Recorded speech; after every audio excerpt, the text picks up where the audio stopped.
The case of Donald Trump's second impeachment trial was open and shut. President Trump told a lie, a big lie, that the election was stolen and that he was the rightful winner. He laid the groundwork for this big lie in the months before the election. He told the big lie on election night, and he repeated the big lie more than 100 times in the weeks afterwards. He summoned his supporters to Washington, assembled them on the ellipse, whipped them into a frenzy, and directed them at the Capitol. And then he watched as the violence unfolded and the Capitol was breached. And his own vice president fled for his life, and President Trump did nothing. None of these facts were up for debate. We saw it, we heard it, we lived it.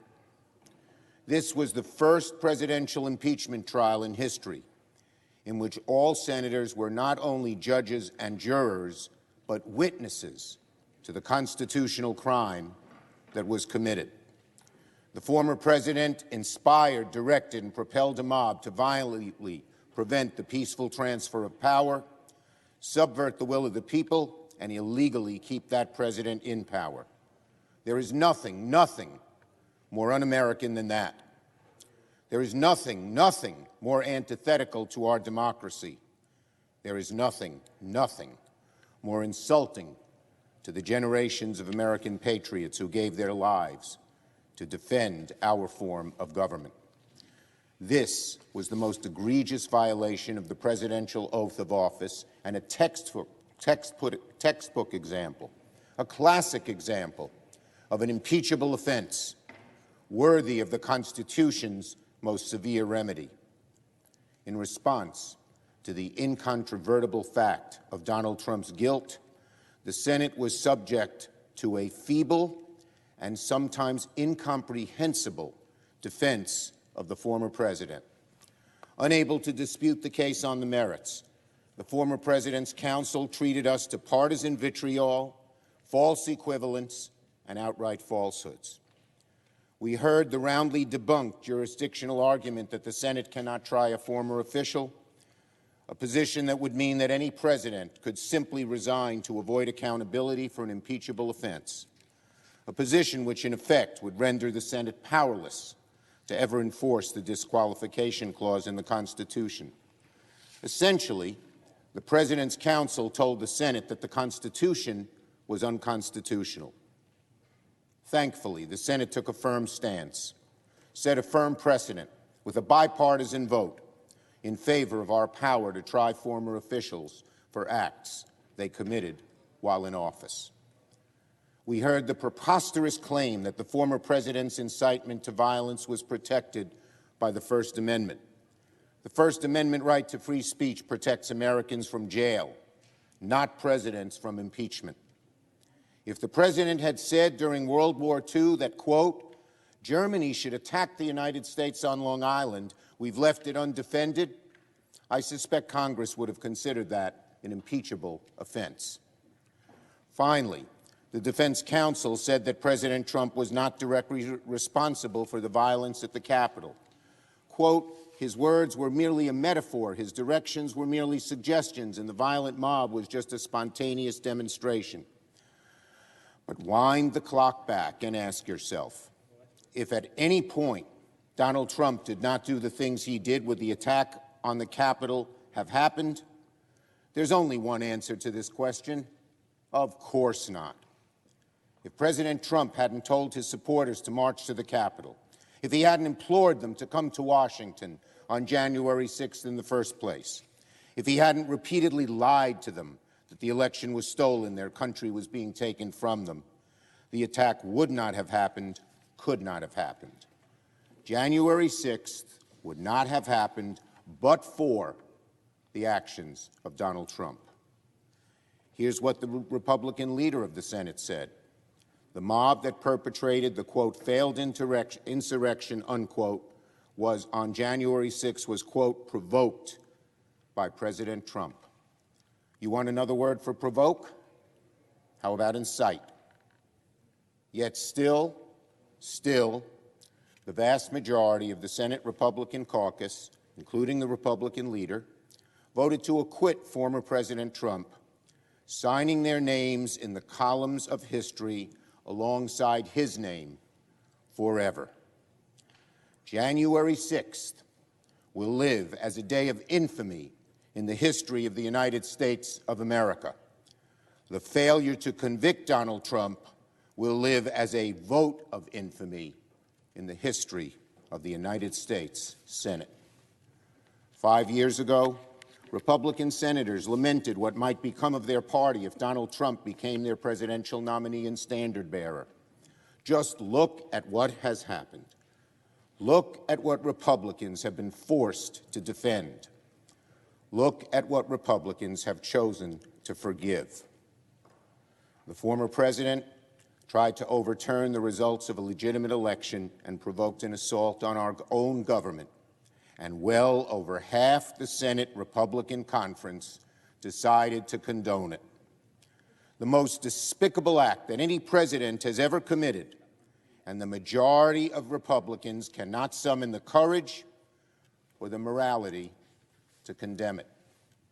This trial wasn't about choosing country over party, even not that. This was about choosing country over Donald Trump. And 43 Republican members chose Trump. They chose Trump. It should be a weight on their conscience today, and it shall be a weight on their conscience in the future. As sad as that fact is, as condemnable as the decision was, it is still true that the final vote on Donald Trump's conviction was the largest and most bipartisan vote of any presidential impeachment trial in American history. I salute those Republican patriots who did the right thing. It wasn't easy. We know that. Let their votes be a message to the American people. Because, my fellow Americans, if this nation is going to long endure, we as a people cannot sanction the former president's Congress. Because if lying about the results of an election is acceptable, if instigating a mob against the government is considered permissible, if encouraging political violence becomes the norm, it will be open season on our democracy. And everything will be up for grabs by whoever has the biggest clubs, the sharpest spears, the most powerful guns. By not recognizing the heinous crime that Donald Trump committed against the Constitution, Republican senators have not only risked, but potentially invited the same danger that was just visited upon us. So let me say this. Despite the results of the vote on Donald Trump's conviction in the court of impeachment, he deserves to be convicted, and I believe he will be convicted in the court of public opinion. He deserves to be permanently discredited, and I believe he has been discredited in the eyes of the American people and in the judgment of history. Even though Republican senators prevented the Senate from disqualifying Donald Trump for any office of honor, trust, or profit under these United States, there is no question Donald Trump has disqualified himself. I hope, I pray, and I believe that the American people will make sure of that. And if Donald Trump ever stands for public office again, and after everything we have seen this week, I hope, I pray, and I believe that he will meet the unambiguous rejection by the American people. 6 hours after the attack on January 6th, after the carnage and mayhem was shown on every television screen in America, President Trump told his supporters to, quote, "Remember this day forever." I ask the American people to heed his words. Remember that day forever, but not for the reasons the former president intended. Remember the panic in the voices over the radio dispatch, the rhythmic pounding of fists and flags at the chamber doors. Remember the crack of a solitary gunshot. Remember the hateful and racist Confederate flags flying through the halls of our Union.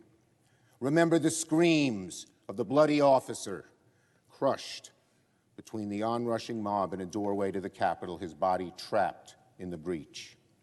Remember the 3 Capitol police officers who lost their lives.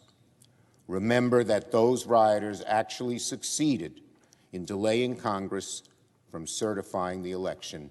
Remember how close our democracy came to ruin. My fellow Americans, remember that day, January 6th, forever.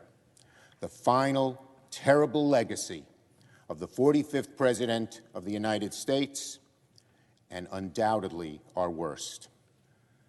Let it live on in infamy, a stain on Donald John Trump that can never, never be washed away. Mr. President, on Monday, we'll recognize President's Day. Part of the commemoration in the Senate will be the annual reading of Washington's farewell address. Aside from winning the Revolutionary War, I consider it his greatest contribution to American civil life. And it had nothing to do with the words he spoke, but the example it set. Washington's farewell address established for all time that no one had the right to the office of the presidency, that it belonged to the people. What an amazing legacy. What an amazing gift to the future generations. The knowledge that this country will always be greater than any one person, even our most renowned. That's why members of both parties take turns reading Washington's address once a year in full into the record, to pledge common attachment to the selflessness at the core of our democratic system. This trial was about the final acts of a president who represents the very antithesis of our first president and sought to place one man before the entire country, himself. Let the record show, before God, history, and the solemn oath we swear to the Constitution, that there was only one correct verdict in this trial, guilty. And I pray that while justice was not done in this trial, it will be carried forward by the American people who, above any of us in this chamber, determine the destiny of our great nation. I yield the floor.